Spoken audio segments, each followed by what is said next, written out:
What is up, good friends? It's been another minute since I've made a video, but I am here doing my August wrap up for you. So I read one, two, three, four, five novels, one play, one short story, and one nonfiction text this month. And it's been a crazy month because I started school on the 10th. So I'm almost a month into teaching high school right now, and it's been exhausting. But let's get started. The first book I finished this month is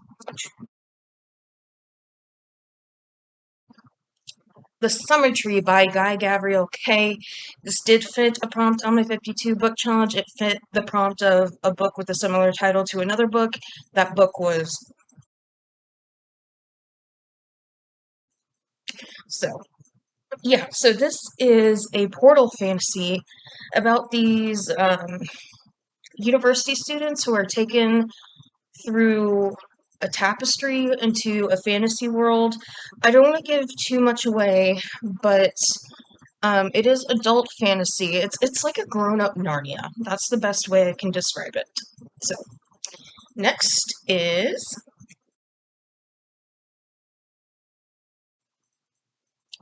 The Ocean at the End of the Lane by Neil Gaiman.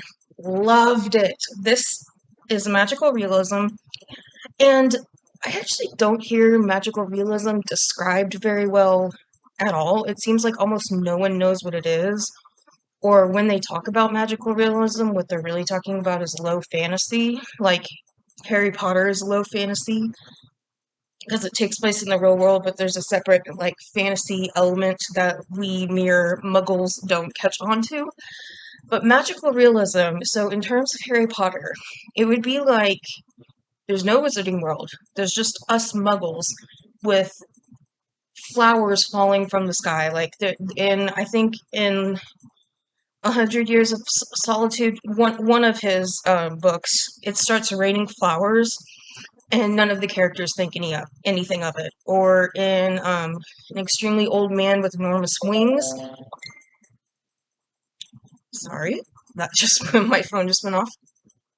And An Extremely Old Man with Enormous Wings, an old man washes up on the beach, and he's got giant bird wings, and he eventually flies away, and the characters just think it's normal. So, The Ocean at the End of the Lane is about this man returning home, and he had very strange occurrences with a family who lived on a farm and had a pond on their property, which was at the end of the lane, and all these strange magical occurrences kept happening. And it's one of those like prodigal sons returns home and makes peace with his weird past. Next,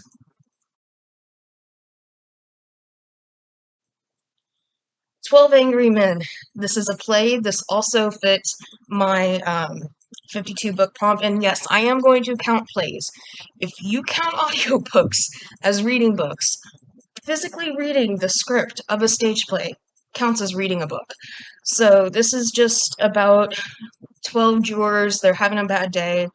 And there's a kid who's like 19 on trial for stabbing his father to death. And it's a classic, and it's pretty good.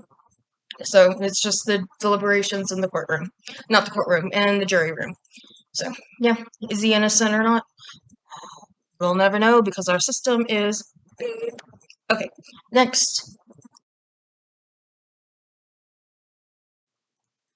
The Bone Ships. Didn't like this one. This fit the prompt for dragons in my 52 book challenge. The boats in the Bone Ships. There's a war going on, and this is a naval war, and all their boats are made of dragon bone.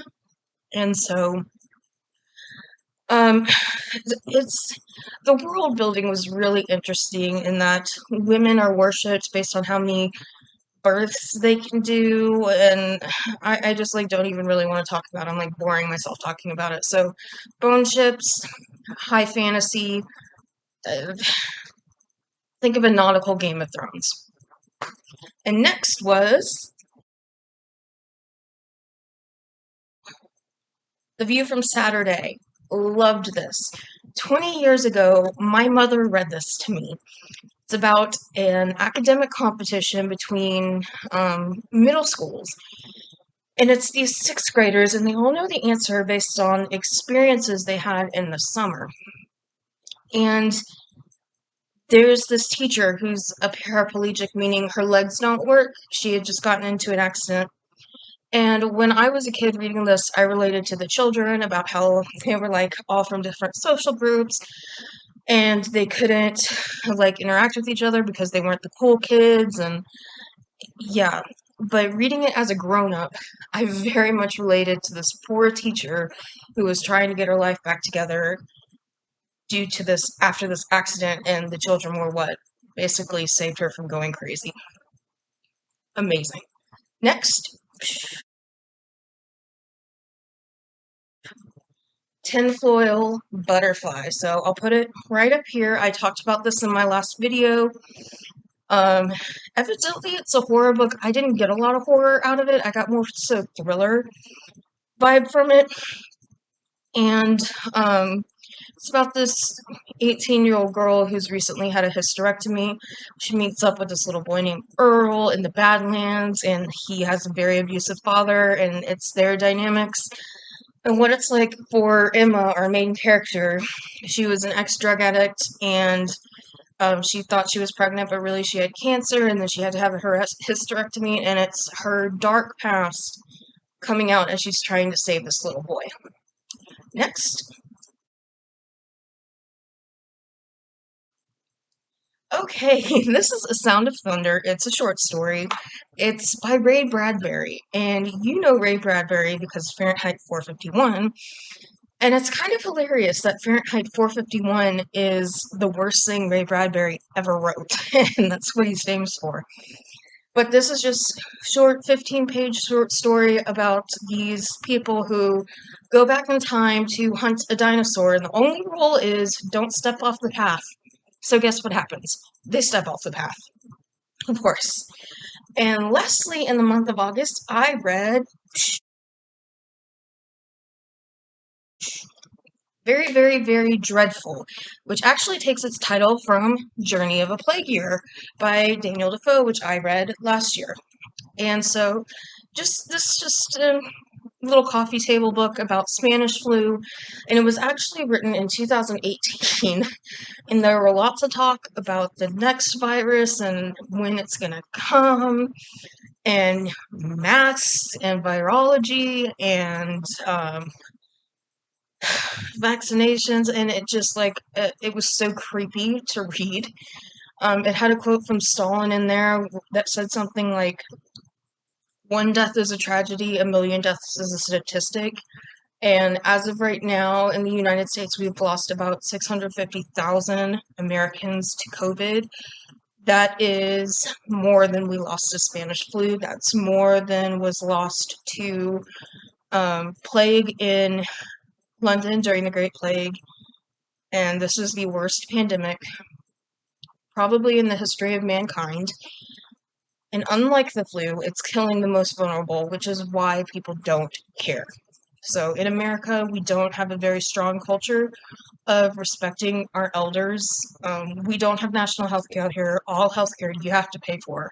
So if I get cancer randomly, it's my responsibility to pay for my treatment. I know in places like England, they have the NHS, but they also have the second option of getting your own health insurance so the government doesn't have to cover your health care.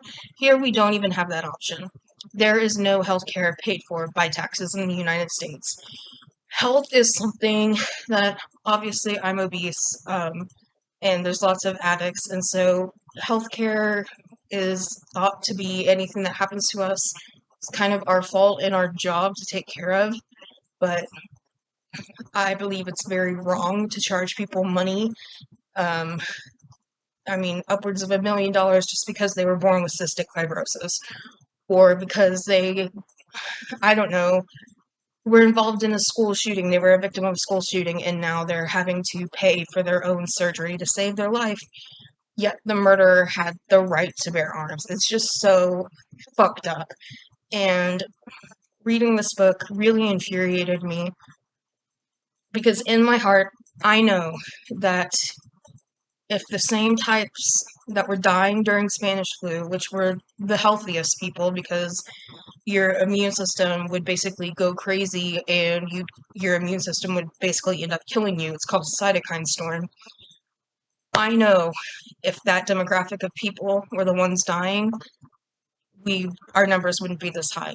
It's the marginalized, the chronically ill, and the elderly that people my age who typically tend to be more conservative don't give a fuck about. They don't wear masks and they have spread this virus to the point of unspeakable loss. And it infuriates me and saddens me.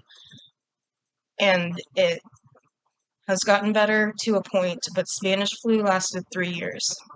We're in year 2. So it went from 1918 to 1920. I think we can expect another year of masking up and booster shots and just fighting conservatives on their anti-science. So, sorry to end on a little bit of a downer, but I did end August on a little bit of a downer and it kind of freaked me out.